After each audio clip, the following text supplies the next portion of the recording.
Hi guys, Colesy, and today I have a little update to do with the £100 i9 processor that I bought recently.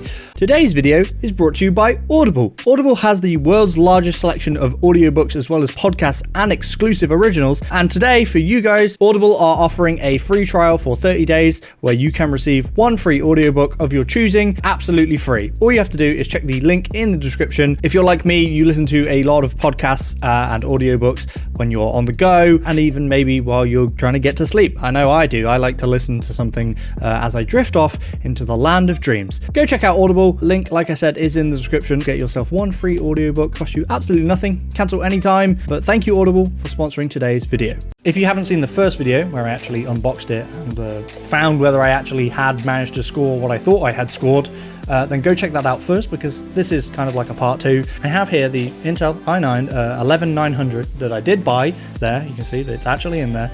I did buy for about £100 in an auction with a bundle of other things, and this was sat in the background, and I was like, they haven't mentioned it, but I can see it, and I think that's an i9 if I'm not mistaken. I won the auction, I bought it, it arrived. Then it came down to the question of did it actually work. Now when I got it, it did have thermal paste on it and I did have to clean it, so it obviously had been used by somebody, but I didn't know whether it had been used and it didn't work or whether it had been used and just returned.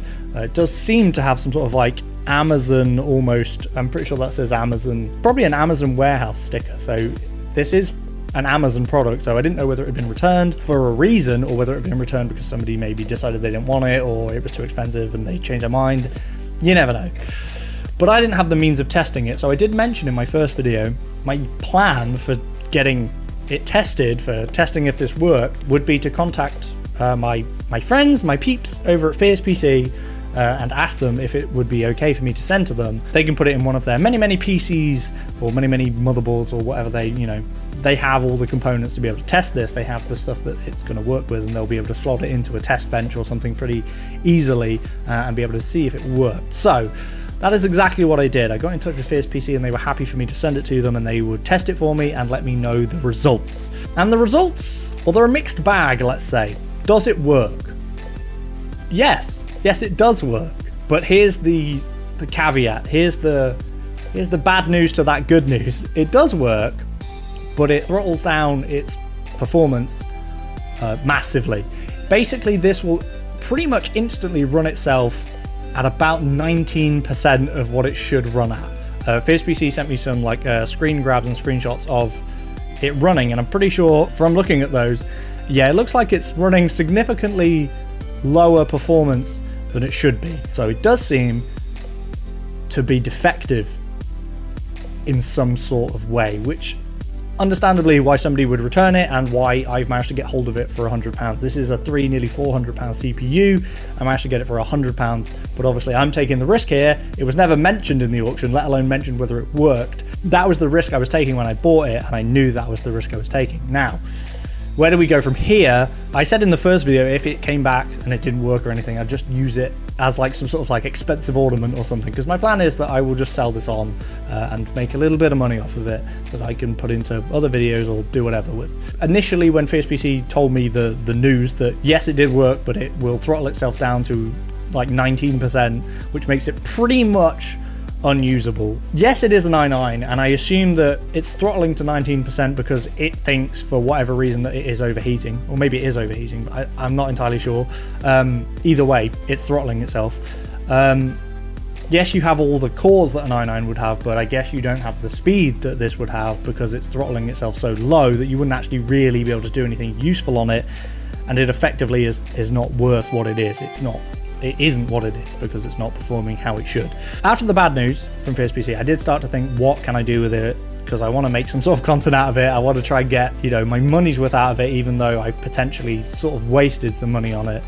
But then Fierce PC, the beautiful people that they are over at Fierce PC, looked into whether it was under warranty through Intel themselves. And it turns out it is. In theory, I should be able to contact Intel and return this to them, and they will send me a working version.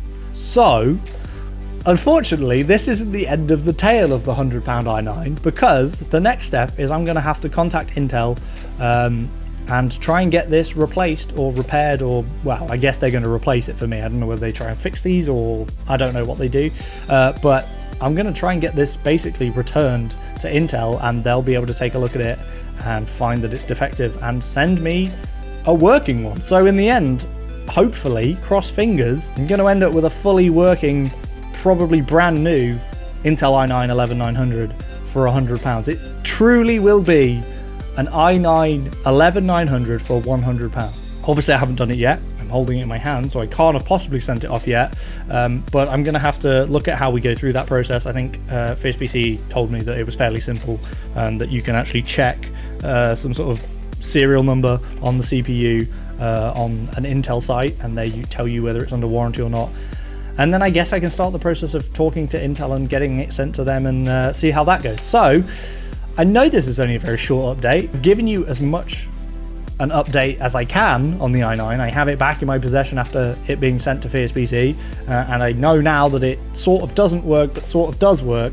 But that's not the end of the story, because there's a third step that we have to do now. There's going to have to be a part 3 to this, basically, of where I explain how my process of sending the CPU back to Intel and getting it replaced under warranty goes. So there's going to be a part 3 to this video. So if you're interested in finding out how the rest of this goes, please do subscribe if you want to keep up to date on this. Still a little bit more of a ways to go on this, but we will get to the end of it. We'll get to the bottom of it. And I do have some ideas. If for some reason Intel won't take it or refuse to replace it or whatever, I do have kind of some ideas that I might be able to do with it.